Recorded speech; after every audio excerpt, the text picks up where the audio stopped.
ఈ బిల్లు తీసుకొచ్చి ఈరోజు దేశంలో ఈరోజు మన మంత్రి మైనార్టీ వెల్ఫేర్ మినిస్టర్ ఏం పేరు కిరణ్ రిజిజు ఆయన మాట్లాడుతున్నాడు. ఆయన ఏం చెప్తున్నాడంటే దేశంలో ల్యాండ్ బ్యాంక్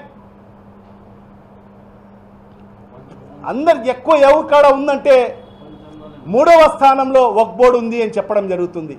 అంటే సుమారుగా 9 లక్షల ఎకరాలు ఈరోజు వక్ఫ్ బోర్డు ఆధీనంలో ఉంది. మొదటి స్థానంలో రైల్వే డిపార్ట్మెంట్ ఉంది. మరి అదేవిధంగా 2వ స్థానంలో డిఫెన్స్ డిపార్ట్మెంట్కి ఉంది అని చెప్తాడు.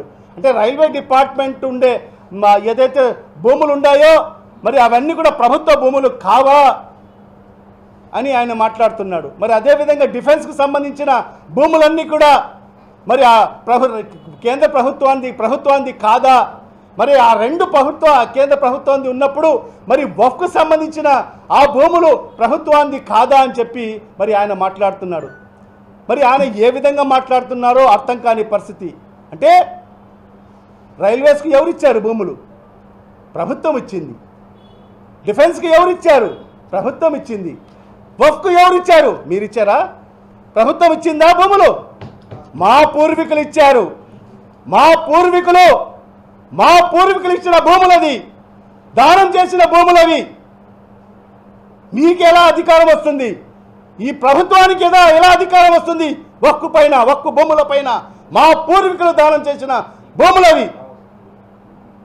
మా మద్రసాల కోసం, మా మసీదుల కోసం, మా దర్గాల కోసం, మా ఆషర్ఖానాల కోసం, మా శ్మశాన వాటికల కోసం మరి ఆనాడు మహనీయులు వాళ్ళందరూ కూడా దారదత్తం చేయడం జరిగింది.